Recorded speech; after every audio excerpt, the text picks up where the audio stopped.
Olá, meu nome é Paulo Cogos, bem-vindos ao canal Ocidente em Fúria, o maior canal libertário em língua portuguesa do mundo.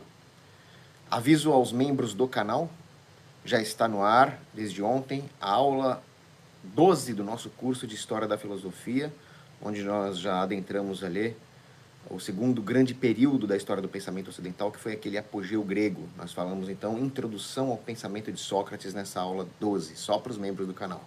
E nós honramos o grande patriarca da Sagrada Família e de toda a Igreja, o glorioso, castíssimo, puríssimo São José, o homem mais viril, mais justo de todos os tempos, depois, é claro, de Deus feito homem, que é nosso Senhor Jesus Cristo.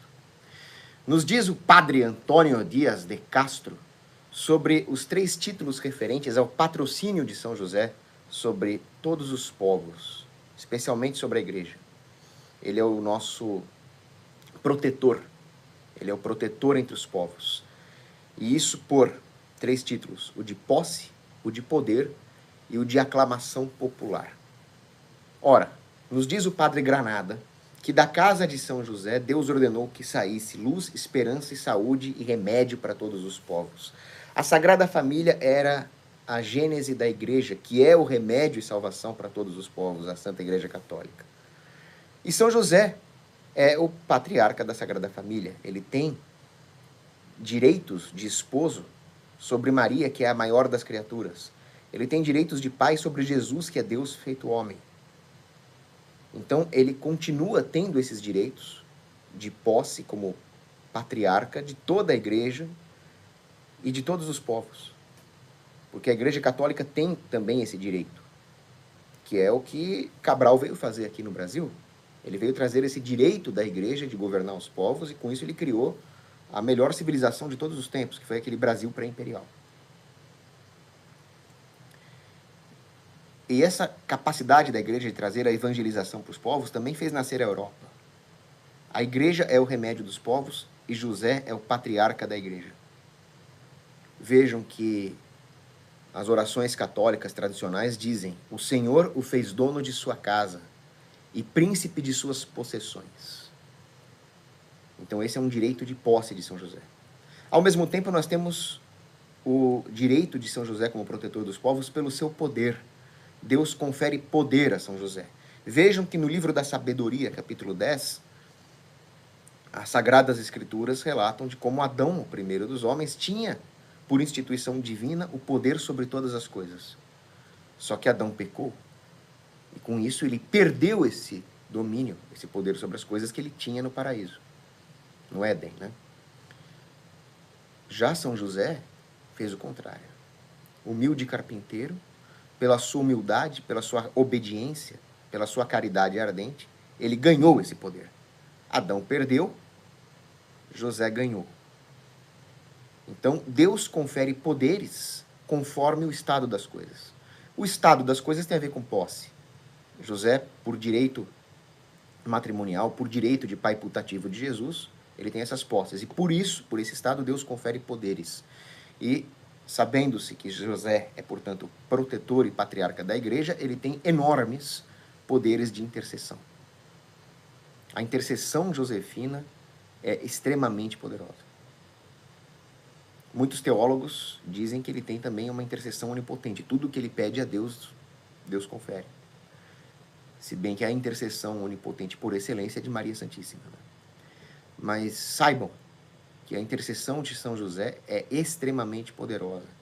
E a devoção a São José é uma devoção salutar para todos que querem seguir a fé católica e seguir o modelo de humildade, de virtudes de São José, o homem virtuoso por excelência.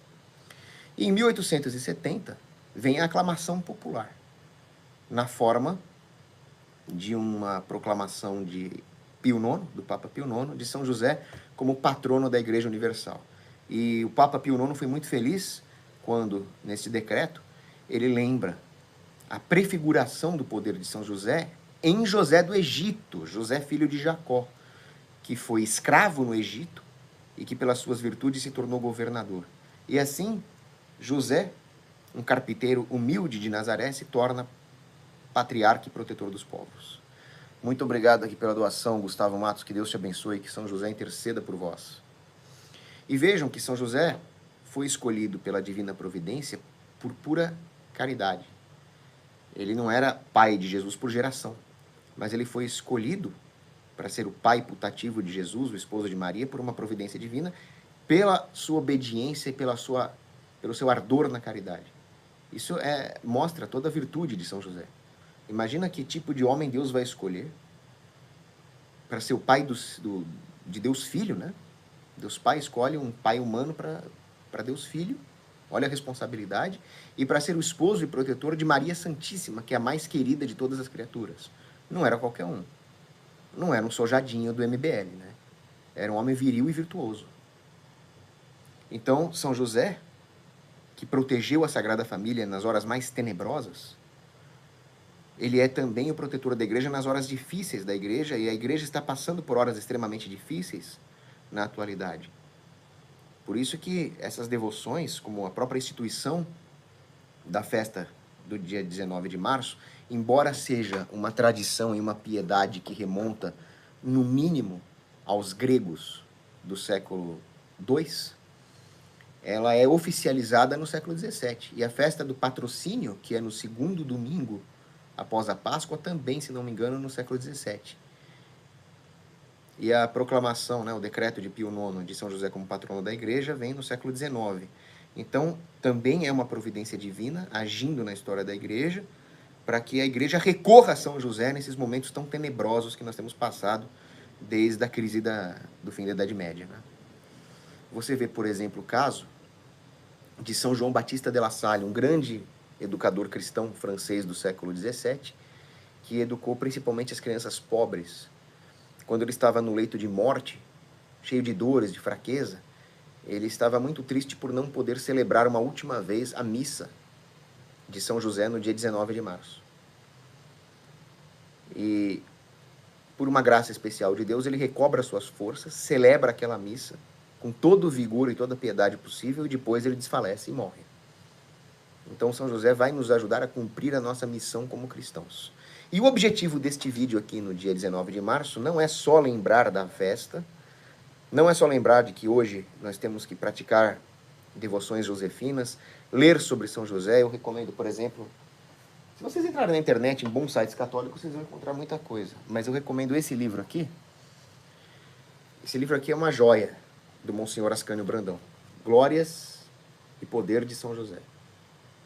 Esse livro aqui, ele vai direto aos pontos. Tem vários textos piedosos sobre São José. Se vocês meditarem isso aqui uma vez por dia, vocês já estão num excelente caminho. Abre aqui e lê um texto desses por dia. Bem tranquilo e muito prazerosa a leitura. E foi nesse livro que eu aprendi uma coisa que eu quero ensinar para vocês hoje, que é a devoção das 7 dores e das 7 alegrias de São José. Ora, todo bom cristão tem que rezar diariamente isso aqui. O terço. Este objeto aqui é um Santo Rosário. As pessoas muito devotas rezam ele inteiro. Ou seja, dão 3 voltas inteiras, meditando os mistérios gozosos, os dolorosos e os gloriosos. No total, nós rezamos 150 Ave-Marias dentro das dezenas, que representam 150 salmos. Mas o que Nossa Senhora de Fátima nos pede, o mínimo, é rezar um terço por dia.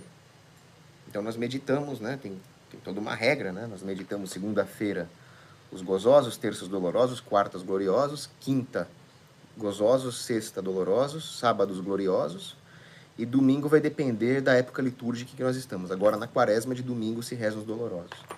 Mas isso aqui é o mínimo que se pede. Dizia, por exemplo, aquele que foi o grande bispo de Cuba, São Claret, ele vai dizer que o bom cristão necessariamente reza o terço. Porque esse é um pedido que Nossa Senhora nos fez. E um bom cristão não pode negar um pedido de Nossa Senhora. Então, Santo Antônio Maria Claret, que inclusive amaldiçoa o comunismo em Cuba, ele disse: nunca será considerado um bom cristão quem não reza o rosário. Então, o mínimo é rezar o terço diariamente. Agora, nós podemos, da mesma forma que nós honramos a Maria Santíssima rezando o rosário, nós podemos rezar um pequeno equivalente ao rosário para São José. Isso é uma devoção talvez a mais poderosa devoção que você possa ter ao grande patriarca da Sagrada Família e que vai interceder por você e te auxiliar nas dificuldades e no cumprimento dos deveres. Então agora eu vou ensinar vocês a fazer isso. A devoção das 7 dores e das 7 alegrias, ela surge quando 2 frades franciscanos naufragam na região de Flandres e ficam por 3 dias flutuando em tábuas, sem saber se vão viver ou morrer, numa agonia terrível.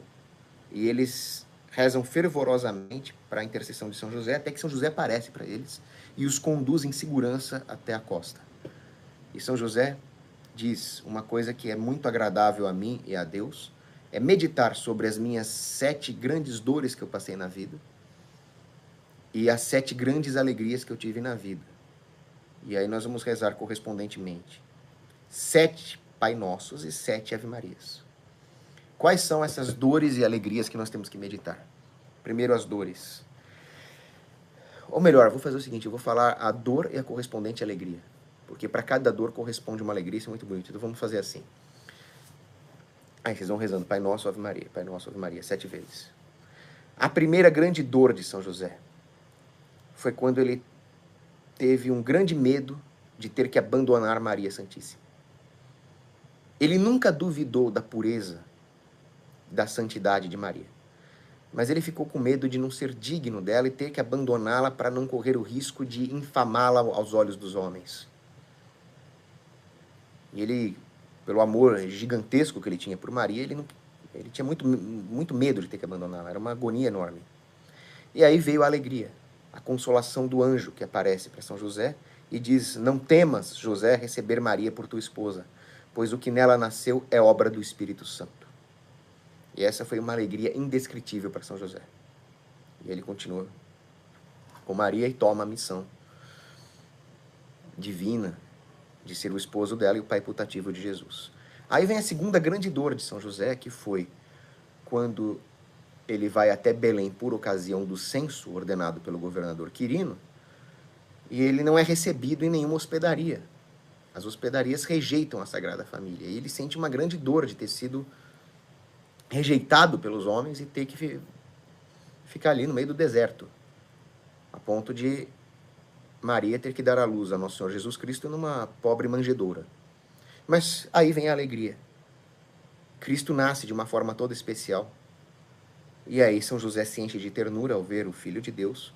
E ele vê também a devoção dos pastorinhos, a devoção dos 3 reis magos. E aquilo no Natal, você imagina, todos nós ficamos alegres no Natal, a melhor época do ano, pelo menos na minha opinião. Imagina então a alegria de José naquele primeiro Natal. Meu Deus do céu. E aí vem a terceira grande dor de São José, que é o derramamento da primeira gota de sangue de Nosso Senhor Jesus Cristo por ocasião da sua circuncisão.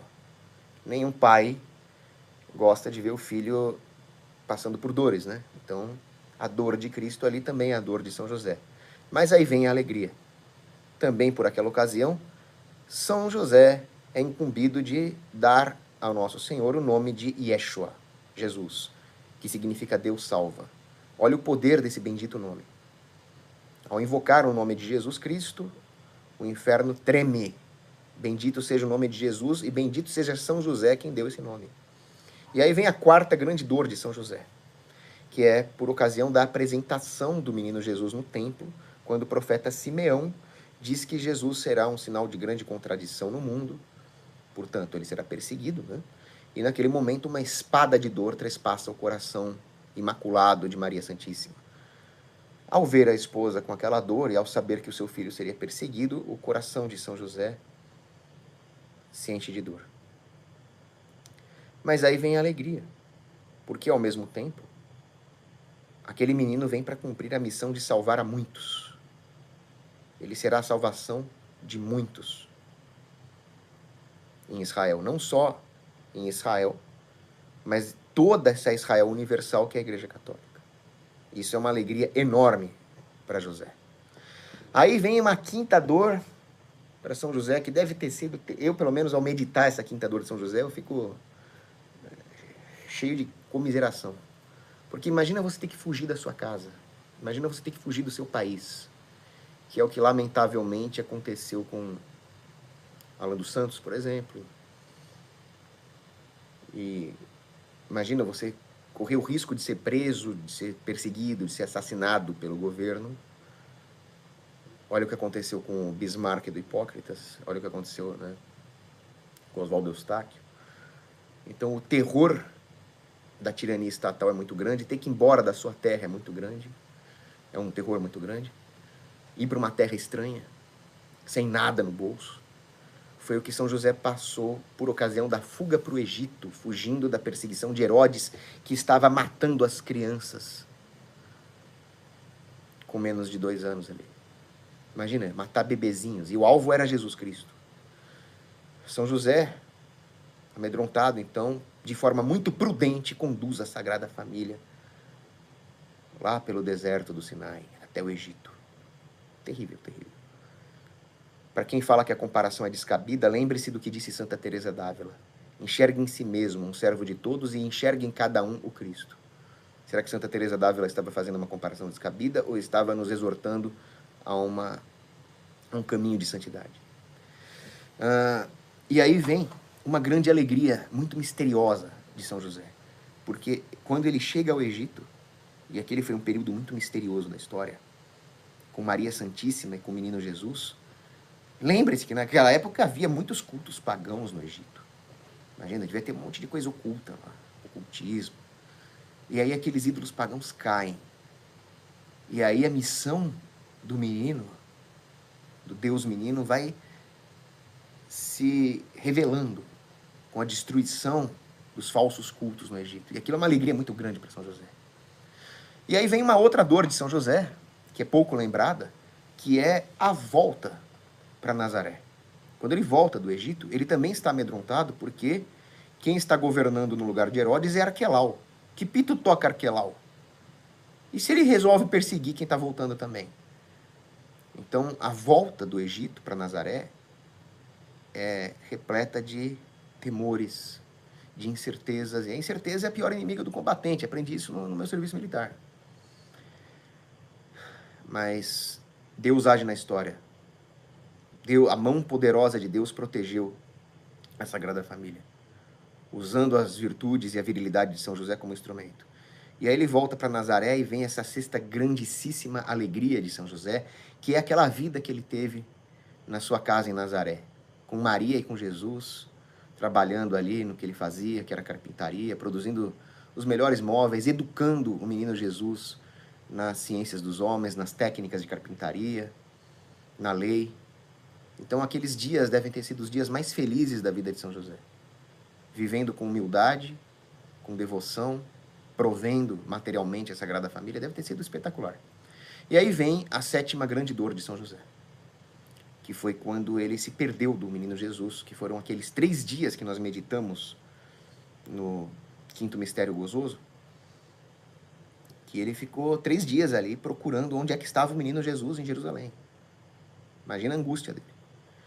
E aí vem a sétima grande alegria de São José, que é o reencontro com o menino Jesus, que naquela ocasião tinha uns 12, 13 anos de idade, junto aos doutores da lei que elogiaram a imensa sabedoria do menino Jesus. Claro, né? Ele é Deus. Mas então São José fica alegre não só de reencontrar o menino, claro, de ver a tranquilidade no rosto de Maria, mas também de saber o quão sábio era aquele filho dele. E essas são as 7 dores e as 7 alegrias que nós meditamos, rezando um Pai Nosso e uma Ave Maria, respectivamente. Esse é como se fosse um rosário para São José. A tua prioridade, cristão, é rezar o rosário mesmo aqui, ó, de Maria. Mas tenha devoção a São José também, que vai te fazer muito bem. Conta-se também sobre a boa morte de São José. Porque você imagina, quando nós rezamos o Ave Maria, por exemplo, nós rezamos Santa Maria, Mãe de Deus, rogai por nós, pecadores, agora e na hora de nossa morte. Então, é uma boa morte você morrer com Maria te consolando, intercedendo. Imagina, então, com Jesus. E a morte de São José foi literalmente isso. São José morre literalmente ao lado de Maria e Jesus. Não tem melhor morte do que essa. Algumas pessoas podem dizer, Clóvis, o que você está ensinando aqui é idolatria. São José era só um humano.